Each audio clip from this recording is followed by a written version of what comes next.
So this relates to one of the questions I had, which you've kind of touched on, but I noticed like in your resume there, or your CV, there is like the more, you know, like mainstream health psychology, and then like the really critical qualitative work. What was bifurcated identity. What was it like having a foot in both of those worlds, and probably having to speak almost 2 different languages, or? Yeah, I think that's a really lovely way of putting it. It really is speaking 2 different languages, and I think it took a toll. I think it was okay to do that for a while. And it probably helped, right, to open up doors for tenure, or?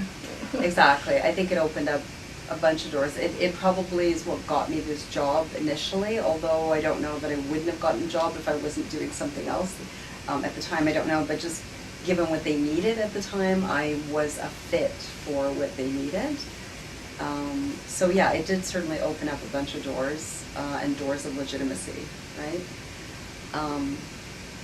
But I wouldn't advise that as the way to do things, because other doors close and you waste a lot of time too, because I feel like I could have spent 20 years doing what I absolutely adore instead of doing things that I kind of was partially interested in and good at, but my heart wasn't really in it. So it's kind of a big price to pay, right?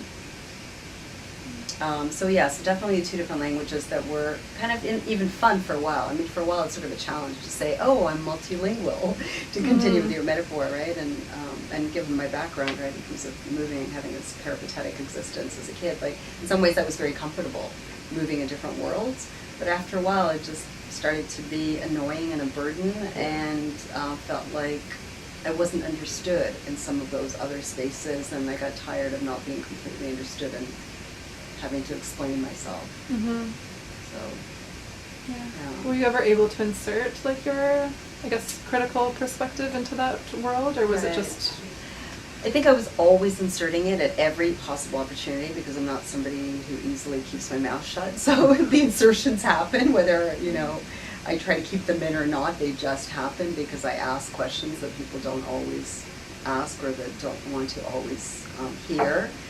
But it fell on deaf ears much of the time, so it was kind of frustrating at various points.